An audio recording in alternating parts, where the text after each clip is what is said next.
students, Namaste. Today we are going to discuss one of the important concept in the regarding examination point of view, that is the Indian Independence Act of 1947 or the Government of India Act of 1947. This is the last legislation made by the British government in India before independence. The 1935 Act, Government of India Act of 1935, did not fulfill the demands of the Indians. That's why the Indian National Congress reiterated its agitation, and it mainly reiterated the formation of the Constituent Assembly for the Free India. It was a demand. So in order to become an independent country, there must be a constitution. So in order to form the constitution, there must be a Constituent Assembly. So our demand was the formation of Constituent Assembly of India. At the same time, Second World War broke out. It was in 1939, Second World War broke out. Now, the British government barely need the support of Indians to fight against Japan. That's why the British government sent a mission under the chairmanship of Sir Stafford Cripps, which was popularly called as the Cripps Mission in 1942, to please the agitated Indians. Now, the Cripps Mission assured Indians to form a Constituent Assembly and also to give dominion status to India after the end of war. But we Indians were not ready to accept the Cripps proposals. We continued our agitation. Quit India movement was started against the proposals of Cripps Mission. ವಿದ್ಯಾರ್ಥಿಗಳೇ, ಗಮನಿಸುವಂತ ಅಂಶ ಏನು ಅಂತ ಹೇಳಿದ್ರೆ, ಇವತ್ತು ನಾವು ನೋಡುವಂತಹ ಒಂದು ಪರಿಕಲ್ಪನೆ ಭಾರತ ಸ್ವಾತಂತ್ರ್ಯ ಕಾಯ್ದೆ 1947 ಅಥವಾ ಭಾರತ ಇಂಡಿಪೆಂಡೆನ್ಸ್ ಆಕ್ಟ್ ಆಫ್ 1947 ಅಥವಾ ಇದಕ್ಕೆ government of India act of 1947 ಅಂತ ಕರೀತೇವೆ. ಭಾರತ ಸರ್ಕಾರ ಕಾಯ್ದೆ 1947. 1935ರ ಕಾಯ್ದೆ ಏನಿದೆ, ಅದು ಭಾರತೀಯರ ಆಶೋತ್ತರಗಳು ಏನಿದೆ ಅದನ್ನು ಈಡೇರಿಸುವಲ್ಲಿ ವಿಫಲವಾಗ್ತದೆ. ಹಾಗಾಗಿ 1939ರಲ್ಲಿ ಭಾರತೀಯರು, ಭಾರತ ರಾಷ್ಟ್ರೀಯ ಕಾಂಗ್ರೆಸ್ ತನ್ನ ಬೇಡಿಕೆಯನ್ನ ಮುಂದಿಡ್ತದೆ. ಅದು ಯಾವುದು ಅಂತ ಹೇಳಿದ್ರೆ, ಹೊಸ ರಾಜ್ಯಾಂಗ ಸಮಿತಿಯನ್ನ ರಚನೆ ಮಾಡುವುದು. ಸ್ವತಂತ್ರ ಭಾರತಕ್ಕೆ ಹೊಸ ರಾಜ್ಯಾಂಗ ಸಮಿತಿ ಬೇಕು, ಸಂವಿಧಾನವನ್ನು ರಚನೆ ಮಾಡಲಿಕ್ಕೆ ಅದನ್ನು ರಚನೆ ಮಾಡಬೇಕು ಎನ್ನುವಂತಹ ಬೇಡಿಕೆಯನ್ನು ಪುನರುಚ್ಚರಿಸುತ್ತದೆ. ಇದೇ ಸಂದರ್ಭದಲ್ಲಿ ಜಾಗತಿಕ ಮಟ್ಟದಲ್ಲಿ ಎರಡನೇ ಮಹಾಯುದ್ಧ ಪ್ರಾರಂಭ ಆಗ್ತದೆ. ಎರಡನೇ ಮಹಾಯುದ್ಧದಲ್ಲಿ ಬ್ರಿಟಿಷರಿಗೆ ಭಾರತೀಯರ ಸಹಾಯ ಅನಿವಾರ್ಯವಾಗಿತ್ತು. ಬಹಳ ಮುಖ್ಯವಾಗಿ ಜಪಾನ್ ಅನ್ನು ಎದುರಿಸಬೇಕಾದ್ರೆ ಭಾರತೀಯರ ಬೆಂಬಲ ಬೇಕೇ ಬೇಕು. ಹಾಗಾಗಿ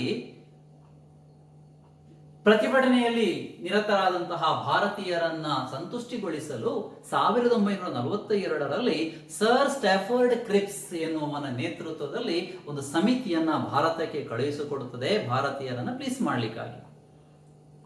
ಸರ್ ಸ್ಟಾಫರ್ಡ್ ಕ್ರಿಪ್ಸ್ ಮಿಷನ್ ಏನ್ ಮಾಡ್ತದೆ ಅಂತ ಹೇಳಿದ್ರೆ, ಭಾರತೀಯರಿಗೆ ರಾಜ್ಯಾಂಗ ಸಮಿತಿಯನ್ನು ರಚನೆ ಮಾಡುವ ಅಥವಾ ಸಂವಿಧಾನ ರಚನಾ ಸಮಿತಿಯನ್ನು ರಚನೆ ಮಾಡುವ ಮತ್ತು ಭಾರತಕ್ಕೆ ಡೊಮಿನಿಯನ್ ಸ್ಥಾನಮಾನವನ್ನು ಕೊಡುವ ಆಶ್ವಾಸನೆಯನ್ನು ನೀಡುತ್ತದೆ. ಯುದ್ಧ ಮುಗಿದ ನಂತರ ಇದನ್ನ ನೀಡ್ತೇವೆ ಅಂತ ಹೇಳಿ. ಆದರೆ ನಾವು ಭಾರತೀಯರು ಕ್ರಿಪ್ಸನ ಪ್ರಪೋಸಲ್ಸ್ಗಳನ್ನು, ಆಶ್ವಾಸನೆಗಳನ್ನು ಒಪ್ಪಿಕೊಳ್ಳಿಕ್ಕೆ ರೆಡಿ ಇಲ್ಲ. ನಾವು ನಮ್ಮ ಪ್ರತಿಭಟನೆಯನ್ನು ಮುಂದುವರಿಸ್ತೇವೆ. ಸೊ ಇಲ್ಲಿ ನಮ್ಮ ಪ್ರತಿಭಟನೆ ಮತ್ತಷ್ಟು ತೀವ್ರವಾಗ್ತದೆ. ಕ್ವಿಟ್ ಇಂಡಿಯಾ ಮೂವ್ಮೆಂಟ್, ಭಾರತವನ್ನ ಬಿಟ್ಟು ತೊಲಗಿ, ಈ ಒಂದು ಪ್ರತಿಭಟನೆ ಪ್ರಾರಂಭ ಆಗ್ತದೆ 1942ರಲ್ಲಿ. ಮುಂದೆ ಎರಡನೇ ಮಹಾಯುದ್ಧ ಅಂತ್ಯಗೊಂಡು ಬ್ರಿಟಿಷ್ ಸರಕಾರಕ್ಕೆ, ಅಂದ್ರೆ ಬ್ರಿಟಿಷ್ ಪಾರ್ಲಿಮೆಂಟಿಗೆ ಚುನಾವಣೆಗಳು ನಡೆಯುತ್ತವೆ. So after the end of the second world war, new political developments were made in England. New elections were conducted to the British Parliament. In the new election, the existing Conservative Party lost the power and Labour Party became victorious. Winston Churchill was the leader of the Conservative Party, lost the power, and Clement Attlee, the leader of Labour Party, became the Prime Minister of England. The Labour Party was always in support of Indian independence, the cause of Indians. So, Clement Attlee government appointed a committee called Cabinet Mission in 1946. This Cabinet Mission visited India and gave certain recommendations to the British government. ಎರಡನೇ ಮಹಾಯುದ್ಧದ ಅಂತ್ಯದ ನಂತರ ಬ್ರಿಟನ್ನಲ್ಲಿಯೂ ಕೂಡ ಕೆಲವೊಂದು ಬದಲಾವಣೆಗಳಾಗ್ತವೆ ರಾಜಕೀಯವಾಗಿ. ಅಂದರೆ ಹೊಸ ಚುನಾವಣೆಗಳು ನಡೆಯಲ್ಪಡ್ತವೆ ಬ್ರಿಟಿಷ್ ಸಂಸತ್ತಿಗೆ. ನೂತನ ಚುನಾವಣೆಯಲ್ಲಿ ಆಡಳಿತಾರೂಢ ಕನ್ಸರ್ವೇಟಿವ್ ಪಕ್ಷ ಅಧಿಕಾರವನ್ನು ಕಳೆದುಕೊಳ್ತದೆ. ಅದರ ಪ್ರಧಾನಮಂತ್ರಿಯಾಗಿದ್ದಂತಹ ವಿನ್ಸ್ಟನ್ ಚರ್ಚಿಲ್ ಅವರು ಅಧಿಕಾರವನ್ನು ಕಳ್ಕೊಳ್ತಾರೆ. ಲೇಬರ್ ಪಕ್ಷ ಅಧಿಕಾರಕ್ಕೆ ಬರ್ತದೆ. ಲೇಬರ್ ಪಕ್ಷದ ನಾಯಕರಾದಂತಹ ಕ್ಲೆಮೆಂಟ್ ಅಟ್ಲಿ ಅವರು ಪ್ರಧಾನಿಯಾಗ್ತಾರೆ. ಈ ಲೇಬರ್ ಪಕ್ಷಕ್ಕೆ ಭಾರತೀಯರ ಬಗ್ಗೆ ಮೊದಲಿನಿಂದಲೂ ಸ್ವಲ್ಪ ಸಹಾನುಭೂತಿ. ಭಾರತದ ಸ್ವಾತಂತ್ರ್ಯ ಹೋರಾಟವನ್ನ ಅವರು ಬೆಂಬಲಿಸ್ತಾರೆ. ಹಾಗಾಗಿ ನಮಗೂ ಕೂಡ ಅದು ಅನುಕೂಲ ಆಗ್ತದೆ. 1946ರಲ್ಲಿ ಕ್ಲೆಮೆಂಟ್ ಅಟ್ಲಿ ಸರ್ಕಾರ ಭಾರತಕ್ಕೆ ಸ್ವಾತಂತ್ರ್ಯವನ್ನ ಕೊಡುವಂತಹ ಒಂದು ಪೂರ್ವಭಾವಿ ಎನ್ನುವಂತೆ ಕ್ಯಾಬಿನೆಟ್ ಮಿಷನ್ ಪ್ಲಾನ್ ಅನ್ನ ಭಾರತಕ್ಕೆ ಕಳುಹಿಸಿಕೊಡ್ತದೆ. ಈ ಕ್ಯಾಬಿನೆಟ್ ಮಿಷನ್ ಪ್ಲಾನ್ ಭಾರತಕ್ಕೆ ಸ್ವಾತಂತ್ರ್ಯವನ್ನ ಕೊಡುವ ಪೂರ್ವಭಾವಿಯಾಗಿ ಕೆಲವೊಂದು ಸಲಹೆಗಳನ್ನ ಬ್ರಿಟಿಷ್ ಸರ್ಕಾರಕ್ಕೆ ನೀಡುತ್ತದೆ. ಸೊ ಆ ಸಲಹೆಗಳು ಯಾವುದು ಎನ್ನುವಂಥದ್ದು. So the important proposals of the cabinet mission are: the first one is the formation of the constituent assembly with the 389 members. So the first proposal is a formation of constituent assembly with the 389 members. 389 ಮಂದಿ ಸದಸ್ಯರನ್ನು ಒಳಗೊಂಡ ರಾಜ್ಯಾಂಗ ಸಮಿತಿಯನ್ನು ರಚನೆ ಮಾಡುವುದು ಇದು ಮೊದಲನೇ proposal ಆಗಿತ್ತು. Then the second proposal, ಎರಡನೇ ಪ್ರಪೋಸಲ್ ಯಾವುದು ಅಂತ ಹೇಳಿದ್ರೆ formation of the interim government with the support of all the political parties. ಭಾರತದಲ್ಲಿರುವಂತಹ ಎಲ್ಲಾ ರಾಜಕೀಯ ಪಕ್ಷಗಳ ಬೆಂಬಲವನ್ನು ಪಡೆದುಕೊಂಡು ತಾತ್ಕಾಲಿಕವಾಗಿ ಮಧ್ಯಂತರ ಸರ್ಕಾರ, ಇಂಟರಿಮ್ ಗವರ್ಮೆಂಟ್ ಅಥವಾ ಮಧ್ಯಂತರ ಸರ್ಕಾರವನ್ನ ರಚನೆ ಮಾಡುವುದು. ಇಂಟರಿಮ್ ಗವರ್ಮೆಂಟ್ ಅಂದ್ರೆ it is not possible to conduct new elections immediately after independence. That's why there is a need to make a transfer of power from British government to Indian government. So in this process there must be a interim government. So ಮಧ್ಯಂತರ ಸರ್ಕಾರದ ಅಗತ್ಯತೆ ಇದೆ. ಅಧಿಕಾರದ ಹಸ್ತಾಂತರ ಪ್ರಕ್ರಿಯೆಯನ್ನು ಸುಲಲಿತ ಮಾಡಲಿಕ್ಕೆ ಇದು ಅಗತ್ಯ. ಇದು ಎರಡನೇ ಪ್ರಪೋಸಲ್, ಮಧ್ಯಂತರ ಸರ್ಕಾರದ ರಚನೆ. Third one is the formation of Indian union. Formation of Indian union with including the British Indian provinces and the Indian states or the princely states. British Indian Union, including British Indian provinces and the princely states. ಮೂರನೇದು ಭಾರತದ ಒಕ್ಕೂಟದ ರಚನೆ. ಯಾವುದನ್ನು ಸೇರಿಸಿಕೊಂಡು? British ಪ್ರಾಂತ್ಯಗಳು ಮತ್ತು ದೇಶೀಯ ಸಂಸ್ಥಾನಗಳನ್ನು ಸೇರಿಸಿಕೊಂಡು ಭಾರತದ ಒಕ್ಕೂಟವನ್ನು ರಚನೆ ಮಾಡುವುದು. ಇದು ಮೂರನೇ ಒಂದು ಅಂಶ ಆಗಿತ್ತು. So union of India, formation of union of India. And the fourth one, the most important one, this commission ruled out, that is important, ruled out the formation of Pakistan. Formation of Pakistan. This commission ruled out the formation of Pakistan. ಅಂದ್ರೆ ಪಾಕಿಸ್ತಾನದ ರಚನೆಯನ್ನ ಇದು ತಿರಸ್ಕರಿಸ್ತದೆ. ಇವಾಗಲೇ Muslim league ಬೇಡಿಕೆಯನ್ನು ಮುಂದೆ ಇಟ್ಟಿತ್ತು. ಮುಸ್ಲಿಮರಿಗಾಗಿ ಪ್ರತ್ಯೇಕ ರಾಜ್ಯ ಬೇಕು ಎನ್ನುವಂತಹ ಬೇಡಿಕೆಯನ್ನು ಮೊಹಮ್ಮದ್ ಅಲಿ ಜಿನ್ನಾ ಅವರ ನೇತೃತ್ವದಲ್ಲಿ ಮಾಡಲಾಗಿತ್ತು. It was Mohammad Ali Jinnah who demanded for a separate state called Pakistan for the Muslims. But the cabinet mission plan rejected the proposal of the Muslim League, so ruled out the formation of Pakistan. So four important proposals were recommended by the cabinet mission to the British government. So according to the proposals of the cabinet mission, new constituent assembly was formed with 389 members. Dr. Babu Rajendra Prasad became the chairman of the Constituent Assembly. We already studied in first PUC. In 1946 itself, the Constituent Assembly was formed. In December 11, 1946, Dr. Babu Rajendra Prasad was unanimously elected as the chairman of the Indian Constituent Assembly. And the very next year, in August 1947, Dr. B.R. Ambedkar was appointed as the chairman of the draft committee. That was an important committee for the formation of the draft constitution. So 1946ರ ಈ cabinet mission proposal ನಂತೆ ಭಾರತದಲ್ಲಿ ರಾಜ್ಯಾಂಗ ಸಮಿತಿ ರಚನೆ ಆಗ್ತದೆ. Doctor Babu Rajendra Prasad ಅವರ ನೇತೃತ್ವದಲ್ಲಿ, ಅವರ ಅಧ್ಯಕ್ಷತೆಯಲ್ಲಿ ಭಾರತದ ನೂತನ ರಾಜ್ಯಾಂಗ ಸಮಿತಿ ಅಸ್ತಿತ್ವಕ್ಕೆ ಬರುತ್ತದೆ 1946ರಲ್ಲಿ. 1947 ಆಗಸ್ಟ್ ರಲ್ಲಿ ಡಾಕ್ಟರ್ B.R. ಅಂಬೇಡ್ಕರ್ ಅವರ ನೇತೃತ್ವದಲ್ಲಿ ಸಂವಿಧಾನದ ಕರಡು ಸಮಿತಿಯು ಕೂಡ ಅಸ್ತಿತ್ವಕ್ಕೆ ಬರ್ತದೆ. ಇದರ ಉದ್ದೇಶ ಸಂವಿಧಾನವನ್ನು ರಚನೆ ಮಾಡುವುದು ಆಗಿತ್ತು. ಸೊ ಇಷ್ಟೆಲ್ಲ ಆಗಬೇಕಾದ್ರೆ ಮುಸ್ಲಿಂ ಲೀಗ್ ತನ್ನ ಬೇಡಿಕೆಯನ್ನ ಮುಂದುವರಿಸಿಕೊಂಡು ಹೋಗ್ತದೆ. The Congress accepted the cabinet mission plan, but Muslim League rejected the proposals of cabinet mission plan. Finally, Clement Attlee, the Prime Minister of British government, decided to make the complete transfer of power on 20th February 1947. 20th February 1947, the British government decided to make complete transfer of power. So in order to make the arrangements, the British government sent Sir Mountbatten, the last Governor General, Sir Mountbatten, to India. He visited India.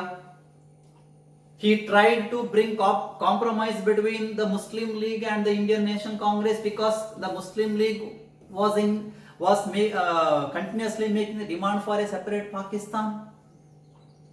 So he tried to bring compromise between Muslim League and Indian Nation Congress, but he failed. He came to the conclusion that it is not possible to bring compromise between the Indian Nation Congress and the Muslim League, and the partition is inevitable. It was a conclusion. Ultimately, a compromise was reached between Indian National Congress, Muslim League and the British government on the for the partition. partition was ultimately decided. And on the basis of the Mountbatten Plan, the Act of 1947 was passed in the British Parliament. The Indian Independence Act of 1947 was passed in the British Parliament. So cabinet mission ನ ಸಲಹೆಗಳು ಏನಿದೆ ಅದನ್ನ ಭಾರತ ರಾಷ್ಟ್ರೀಯ ಕಾಂಗ್ರೆಸ್ ಒಪ್ಪಿಕೊಳ್ತದೆ, ಆದರೆ Muslim league ಅದನ್ನು ಒಪ್ಪಿಕೊಳ್ಳಲಿಕ್ಕೆ ready ಇಲ್ಲ. ಅದರ ಉದ್ದೇಶ ಪಾಕಿಸ್ತಾನದ ರಚನೆಯಾಗಿತ್ತು.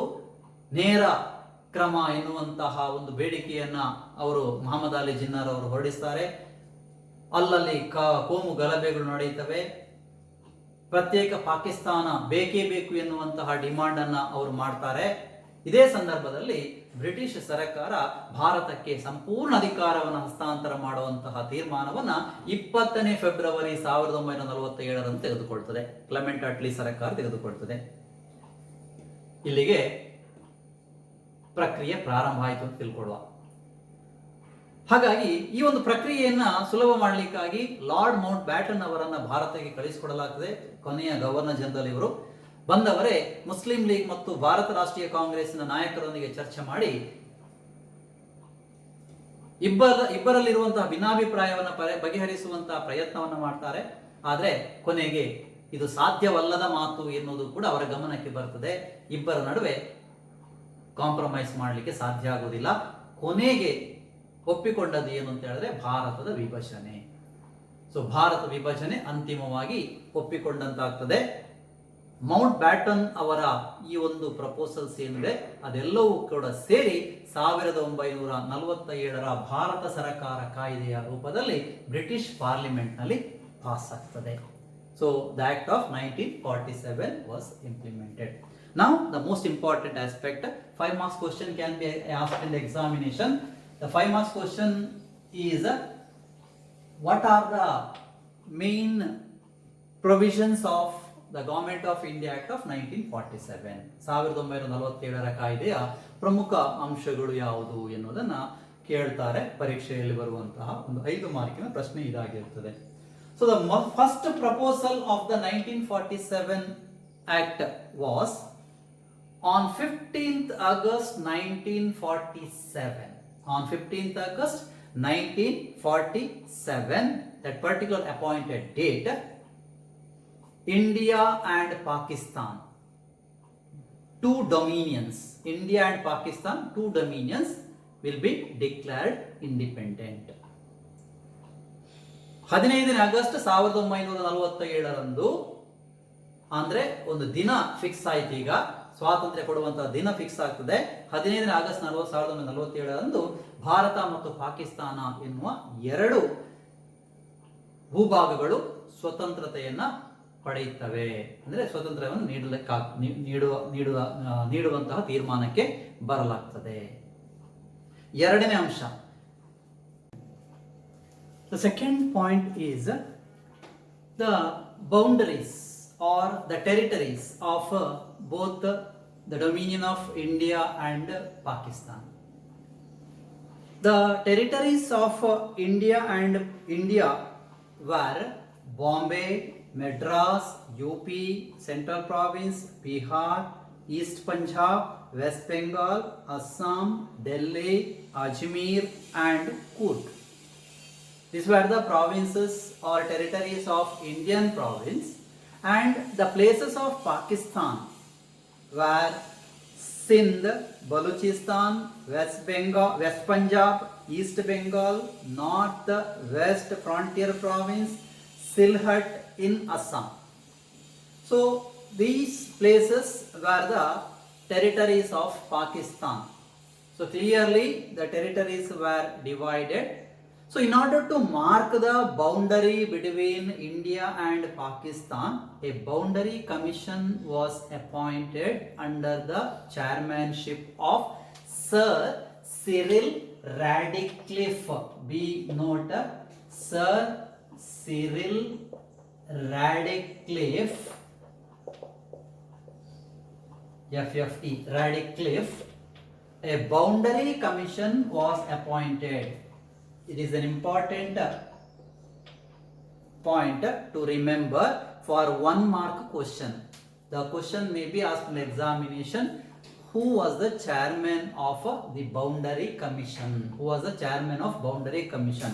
It was Sir Cyril Radcliffe, who was the chairman of Boundary Commission to mark the boundary between India and Pakistan. That's why today the boundary line between India and Pakistan is called Radcliffe Line. Radcliffe Line. ಎರಡನೇ ಬಹುಮುಖ್ಯವಾದಂಥ ಅಂಶ ಏನು ಅಂತ ಹೇಳಿದ್ರೆ ಭಾರತ ಮತ್ತು ಪಾಕಿಸ್ತಾನದ ಭೂಭಾಗಗಳನ್ನು ವಿಂಗಡಿಸುವಂಥದ್ದು. So ಭಾರತದ ಭೂಭಾಗಗಳು ಯಾವುದು ಎನ್ನುವಂಥದ್ದು ಬಾಂಬೆ, ಮೆಡ್ರಾಸ್, ಅದೇ ರೀತಿಯಲ್ಲಿ UP, ಸೆಂಟ್ರಲ್ ಕೇಂದ್ರ ಪ್ರಾಂತ್ಯಗಳು, central province, Bihar, east Punjab, west Bengal, Ajmer, Coorg ಇತ್ಯಾದಿ ಭಾಗಗಳು ಭಾರತದ ಭಾಗಗಳಾದರೆ ಸಿಂಧ್, ಬಲೂಚಿಸ್ತಾನ್, ಸಿಲ್ಹಟ್ ಇನ್ ಅಸ್ಸಾಂ, ಅದೇ ರೀತಿಯಲ್ಲಿ ವೆಸ್ಟ್ ಪಂಜಾಬ್, ಈಸ್ಟ್ ಬೆಂಗಾಲ್ ಇದೆಲ್ಲ ಪಾಕಿಸ್ತಾನದ ಪ್ರಾಂತ್ಯಗಳು ಎಂದು ಗುರುತಿಸಲ್ಪಡ್ತವೆ. ಈ ಪ್ರಾಂತ್ಯಗಳ ನಡುವೆ ಭಾರತ ಪಾಕಿಸ್ತಾನ ಈ ವಿಭಜನೆಯ ನಡುವೆ ಗಡಿರೇಖೆಯನ್ನ ಡ್ರಾ ಮಾಡಲಿಕ್ಕೆ ಸರ್ ಸಿರಿಲ್ ರಾಡಿಕ್ಲಿಫ್ ಎನ್ನುವರ ಅಧ್ಯಕ್ಷತೆಯಲ್ಲಿ ಒಂದು ಸಮಿತಿ ನೇಮಕ ಆಗ್ತದೆ. ಅದಕ್ಕೆ ಗಡಿರೇಖಾ ಆಯೋಗ ಅಂತ ಕರೆಯುತ್ತೇವೆ. 1 ಮಾರ್ಕಿನ ಪ್ರಶ್ನೆ ಇದು. ಗಡಿರೇಖೆ ಆಯೋಗದ ಅಧ್ಯಕ್ಷರು ಯಾರು ಎನ್ನುವ ಪ್ರಶ್ನೆ ಸಾಮಾನ್ಯವಾಗಿ ಯಾವಾಗಲೂ ಬರ್ತಾ ಇರ್ತದೆ. ಸೊ ಗಡಿರೇಖೆ ಆಯೋಗದ ಅಧ್ಯಕ್ಷರಾಗಿ ಸರ್ ಸಿರಿಲ್ ರಾಡಿಕ್ಲಿಫ್ ಅವರನ್ನು ನೇಮಕ ಮಾಡಲಾಗ್ತದೆ. ಹಾಗಾಗಿ ಈವಾಗಲೂ ಕೂಡ ಭಾರತ ಪಾಕಿಸ್ತಾನ ನಡುವಿನ ಗಡಿರೇಖೆಯನ್ನ ರಾಡಿಕ್ಲಿಫ್ ಲೈನ್ ಅಂತ ಕರೆಯಲಾಗ್ತದೆ. ಇದು ಎರಡನೇ ಪ್ರಮುಖವಾದಂಥ ಅಂಶ ಈ ಕಾಯ್ದೆಯಲ್ಲಿ ಇರುವಂಥದ್ದು.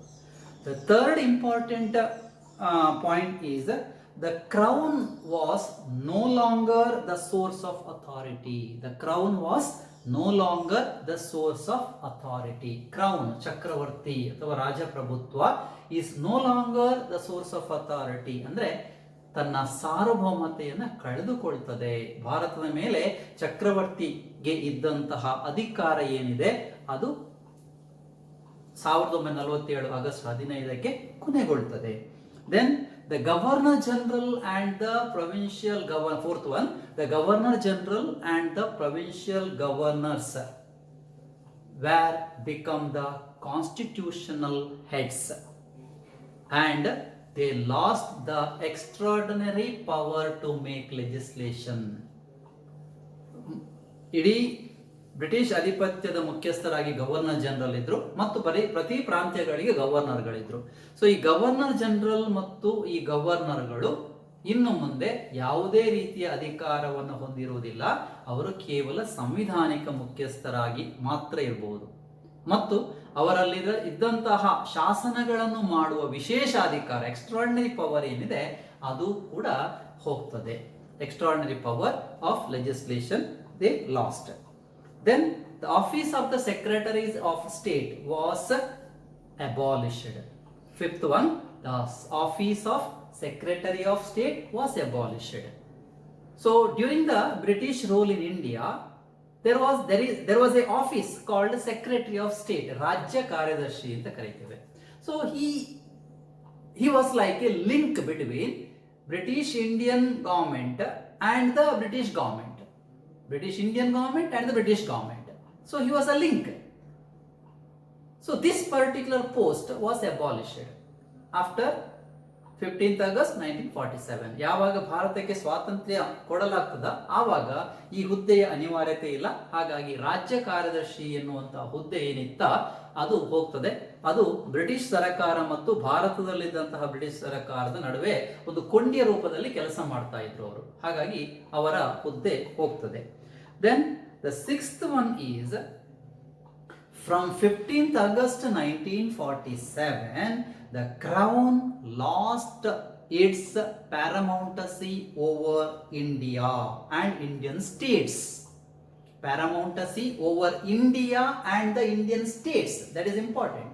So from 15th August 1947 the crown lost its paramountcy over India and Indian states. What is the difference? India means British Indian provinces and Indian states means princely states. And the Indian states were free to join either India or Pakistan. The princely states or Indian states were free to join either India or Pakistan. 1947 August 15ರಿಂದ ಭಾರತದ ಮೇಲೆ British ರಾಜಪ್ರಭುತ್ವಕ್ಕೆ ಇದ್ದ ಅಧಿಕಾರ, ಪರಮಾಧಿಕಾರ ಅದು ಕೊನೆಗೊಳ್ತದೆ. ಮುಖ್ಯವಾಗಿ ಭಾರತದ ಪ್ರಾಂತ್ಯಗಳು ಅಂದರೆ British ಪ್ರಾಂತ್ಯಗಳು ಮತ್ತು ದೇಶೀಯ ಸಂಸ್ಥಾನಗಳು, ಇದರ ಮೇಲೆ ಬ್ರಿಟಿಷ್ ಅಧಿಕಾರ ಕೊನೆಗೊಳ್ತದೆ. ಮತ್ತೆ ಬ್ರಿಟಿಷ್ ರಾಜಪ್ರಭುತ್ವಗಳು ಏನಿತ್ತ ಅಥವಾ ದೇಶೀಯ ಸಂಸ್ಥಾನಗಳು ಏನಿತ್ತ ಆ ದೇಶೀಯ ಸಂಸ್ಥಾನಗಳಿಗೆ ನೂತನವಾಗಿ ಸ್ವತಂತ್ರಗೊಂಡ ಭಾರತ ಅಥವಾ ಪಾಕಿಸ್ತಾನ ಎರಡು ಪ್ರಾಂತ್ಯಗಳೊಂದಿಗೆ ತನ್ನ ಆಯ್ಕೆಯಂತೆ ಸೇರಿಕೊಳ್ಬಹುದು. ಅದಕ್ಕೆ ಸ್ವ ಇಚ್ಛೆಯಂತೆ ಯಾವುದೇ ಒಂದು ರಾಷ್ಟ್ರದೊಂದಿಗೆ ಸೇರಿಕೊಳ್ಳಿಕ್ಕೆ ಅವಕಾಶ ಇತ್ತು. So free to join either India or Pakistan, ಅವರದ್ದೇ ಇಷ್ಟದಂತೆ ಅವರು ಸೇರಿಕೊಳ್ಬಹುದಿತ್ತು. Then the seventh point is the power of each dominion was transferred to the newly constituted Constituent Assembly. Already the Constituent Assembly of India was created, so the power was transferred to the newly constituted Constituent Assembly. And the Constituent Assembly now played the dual role, ದ್ವಿ ಕೆಲಸ ಅಥವಾ ದ್ವಿ ಜವಾಬ್ದಾರಿ, dual role, that is to frame the constitution and also to make ordinary laws. It should also act as a legislature. There is no legislature till the formation of new legislature, new parliament, till the formation of new legislature or parliament, the Constituent Assembly itself should act as a parliament or legislature. So ಇಲ್ಲಿ ಏನಾಯಿತು, 1947 August 15ರಂದು ಸಂಪೂರ್ಣ ಅಧಿಕಾರವನ್ನು ಭಾರತದಲ್ಲಿ ಹೊಸದಾಗಿ ರಚನೆಗೊಂಡಂತಹ ಸಂವಿಧಾನ ರಚನಾ ಸಮಿತಿ ಅಥವಾ ರಾಜ್ಯಾಂಗ ಸಮಿತಿಗೆ ಅಧಿಕಾರವನ್ನು ಹಸ್ತಾಂತರಿಸಲಾಗ್ತದೆ. Complete transfer of power to the constituent assembly of India. ಮತ್ತು constituent assembly played a dual role. ಸಂವಿಧಾನ ರಚನಾ ಸಮಿತಿ ದ್ವಿ ಜವಾಬ್ದಾರಿಯನ್ನು ನಿರ್ವಹಿಸ್ತದೆ, ಎರಡು ಜವಾಬ್ದಾರಿ ನಿರ್ವಹಿಸ್ತದೆ. ಯಾವುದೆಲ್ಲ ಅಂತ ಹೇಳಿದ್ರೆ, ಒಂದು ಫಾರ್ಮೇಶನ್ ಆಫ್ ದ ಕಾನ್ಸ್ಟಿಟ್ಯೂಷನ್, ಸಂವಿಧಾನವನ್ನು ರಚನೆ ಮಾಡುವಂಥದ್ದು.